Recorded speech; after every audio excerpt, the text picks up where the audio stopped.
Hello friends, स्वागत है आपका आपके अपने यूट्यूब चैनल स्टडी विद कविता में। तो फ्रेंड्स, जहां आपको मिलेंगे होम साइंस के कुछ नोट्स, इजी जी के जीएस के टिप्स और बहुत इम्पोर्टेंट जो कि एग्ज़ाम्स में बार बार पूछे जाते हैं क्वेश्चंस। फ्रेंड्स, हमारे कुछ टॉपिक्स ऐसे होते हैं जो थोड़े से हार्ड होते हैं या हमको हार्ड लगते हैं क्योंकि हम उनको उतना ज़्यादा पढ़ते नहीं हैं और वो हमको लगता है कि बहुत हार्ड होते हैं। उनमें सन ज़्यादा पूछे जाते हैं, उनकी फुल फॉर्म ज़्यादा पूछी जाती हैं और बहुत सारी योजनाएं, आई मीन होम साइंस में अब इतनी योजनाएं हो गई हैं जिसमें से कि 2-4 क्वेश्चंस योजनाओं से ज़रूर आते हैं। हमारे पोषण विज्ञान से जो रिलेटेड योजनाएं होती हैं, पोषण विज्ञान से रिलेटेड इतने क्वेश्चंस होते हैं जिनमें से बहुत क्वेश्चंस पूछे जाते हैं एग्जाम्स में और वो हमारे बार बार गलत हो जाते हैं। तो आज ऐसे ही क्वेश्चंस को और कुछ चार्ट्स को हम ऐसा देखना चाहते हैं फ्रेंड्स। उसमें है क्या कि पोषण के क्षेत्र में कार्यरत अंतर्राष्ट्रीय एवं राष्ट्रीय संगठन क्या देखेंगे हम, जो हमारे पोषण के क्षेत्र में, जो कि हमारे न्यूट्रिशन के क्षेत्र में कुछ जो कार्य कर रहे हैं, जो कि वर्क कर रहे हैं, कुछ हमारे ऐसे संगठन हैं जो हमारे पोषण को लेकर काम कर रहे हैं। तो हम उन संगठन के बारे में जानेंगे और उनके काम को देखेंगे कि वो क्या काम कर रहे हैं उनके बारे में और कौन कौन से ऐसे संगठन हैं। तो फ्रेंड्स, हम देखते हैं ऐसे संगठन को। और अभी फ्रेंड्स, मेरे पास ब्लैक बोर्ड और वो नहीं है। मैं कोशिश कर रही हूँ कि नोटबुक पे या ब्लैक बोर्ड पे लिख के पूरा अच्छे से कराऊँ। एक ब्लैक बोर्ड है, वो बहुत छोटा है, मैंने उस पर लिखा भी था, पर उसमें मेरे से क्या गलती हो गई कि मेरे पास ना, मैं परमानेंट मार्कर ले आई इसके लिए। और जैसे ही मैंने उसको उस दिन लिख के आपको प्रोटीन के क्वेश्चंस कराए थे ना, जो उस दिन मैंने प्रोटीन के क्वेश्चंस कराए थे, तो मैंने वाइट उस पे लिखे थे, वाइट बोर्ड पे है। तो वो बहुत छोटा, लेकिन फिर भी थोड़ा थोड़ा काम अभी हमारा चल जाएगा उससे, क्योंकि अब हम छोटा छोटा भी हम पढ़ते हैं। वो क्या गलती हुई कि जो मैं मार्कर लेके आई वो परमानेंट मार्कर आ गया, वो उस पे से रफ़ नहीं हो रहा है। अब जो उस पे से रफ़ करने के लिए उसके लिए कुछ ना कुछ देखना पड़ेगा या कुछ लगाना पड़ेगा कि वो रफ़ कैसे हो सकता है उस पे से। उसके बाद रफ़ करके थोड़ा थोड़ा उसके लिए एक मार्कर लेके मैं उस पे थोड़ा थोड़ा लिख लिया करूँगी, क्वेश्चन वगैरह जो भी पढ़ाना है थोड़ा सा। तो चलो, अब 1-2 दिन जब तक व्यवस्था नहीं बनती है तो हम ऐसे ही देख लेते हैं।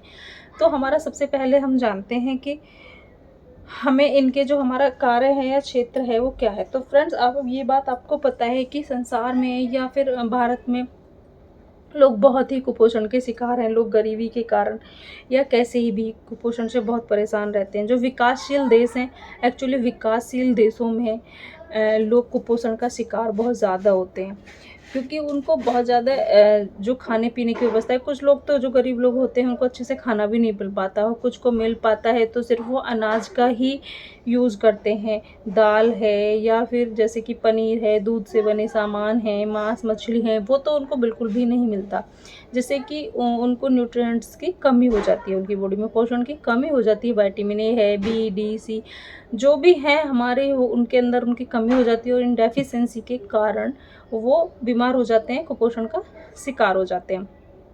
तो चलिए, ऐसी हमारी कुछ संस्थाएं हैं जिनको हम एक बार देख लेते हैं। फ्रेंड्स, वैसे तो इनका मेरे को एक चार्ट बनाना ना था, मैं चार्ट के फॉर्म में बनाती कि ये कौन कौन सी संस्थाएं हों और किस किस के अंतर्गत आती हैं, क्या काम करती हैं। आज मैं ऐसे बता देती हूँ। इसका नेक्स्ट मैं कोशिश करूँगी कल या परसों में कि मैं इसका एक चार्ट बना के लाऊँ और ये टॉपिक हमारा 4 से 5 दिन में पूरा कवर होगा। फिर इसके क्वेश्चन आंसर करेंगे। इस टॉपिक को हम बहुत अच्छे से कवर करेंगे और फिर हम इसके क्वेश्चन आंसर करेंगे, जितने भी इनसे क्वेश्चन आंसर बन रहे होंगे। इससे पहले वीडियो में मैंने WHO के कराए थे। तो अब हमारा राष्ट्रीय संघ की जो सामान्य सभा है, मतलब कि जो इसमें काम करती हैं, वो हम इसके देख लेते हैं कि ऐसी कौन कौन सी सभाएं। तो हमारी सबसे पहले आती है सेक्रेटेरिएट। अब हमारी संयुक्त राष्ट्रीय संघ की सामान्य सभा, तो इसके अंतर्गत जो हमारी आती है वो 3 सभाएं आती है। कौन सी सभाएं आती हैं? 3 सभाएं आती हैं। कौन कौन सी? सेक्रेटेरिएट। फिर दूसरी सभा है हमारी यूनिसेफ। कौन सी है?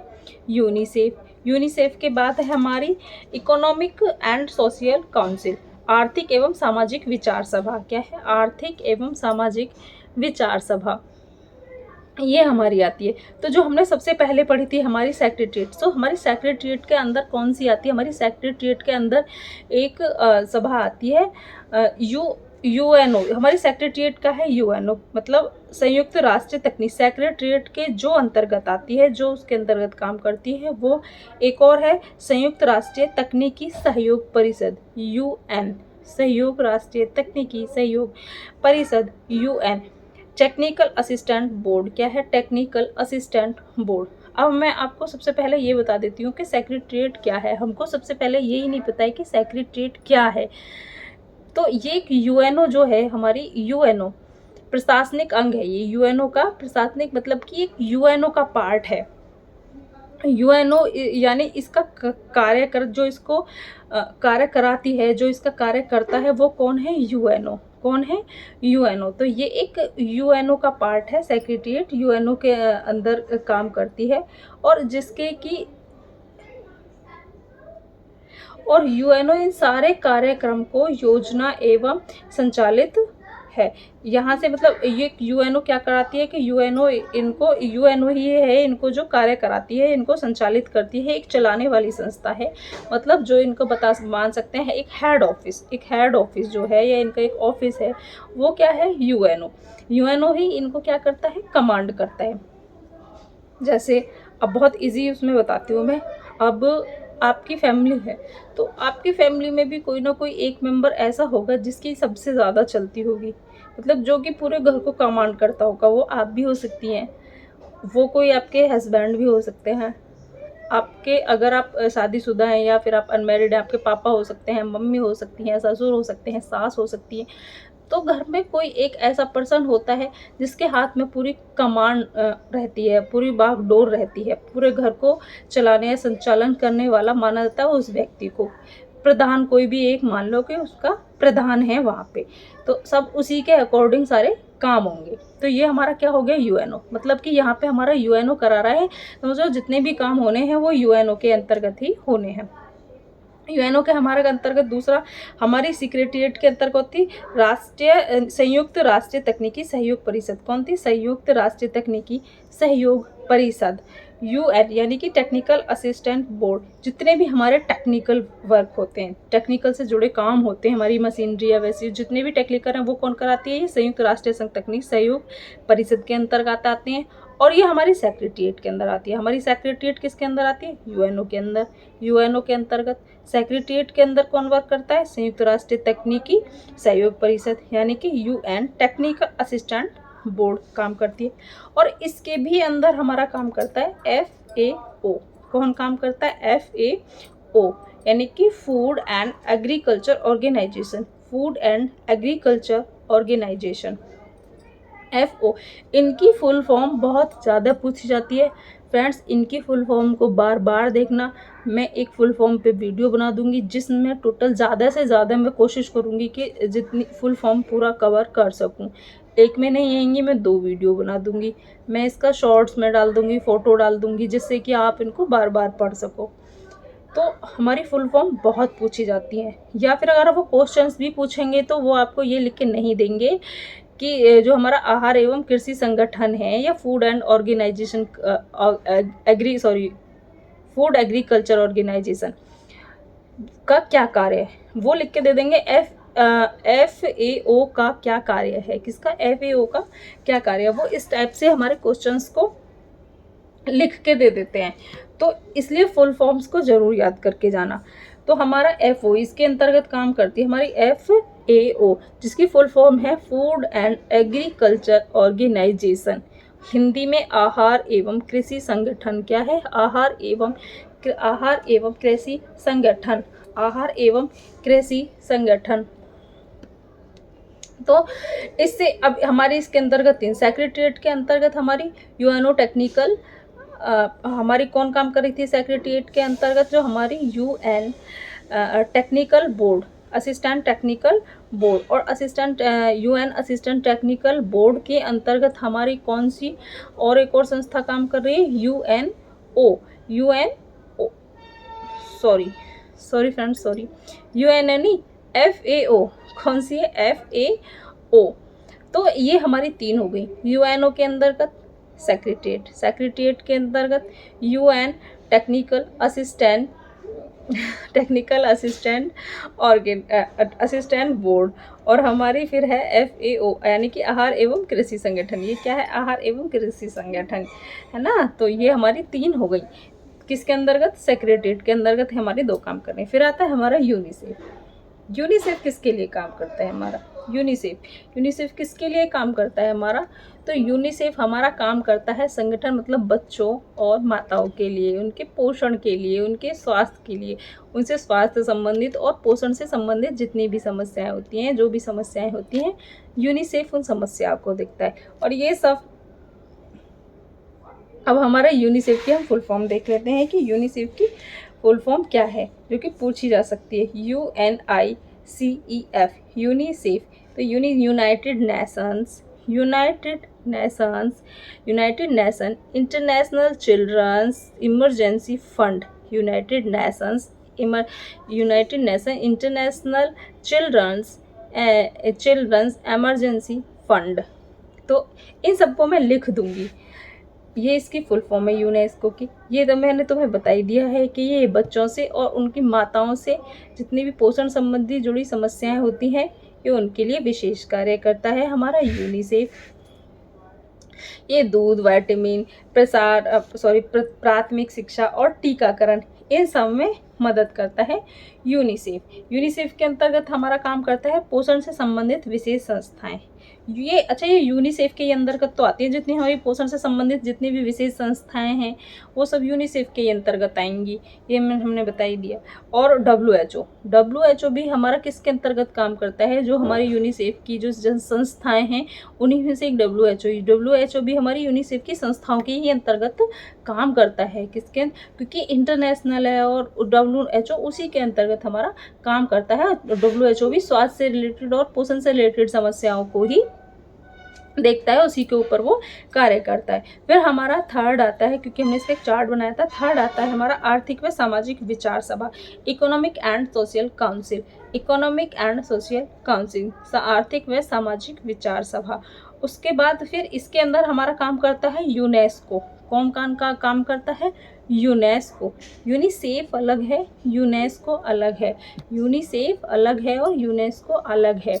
तो फ्रेंड्स, आज हमने जाना कि कौन सी संस्था किसके लिए काम करती है, किसके अंतर्गत आती है, और थोड़ा थोड़ा हमने मोटी मोटी उनके बारे में जानकारी ली।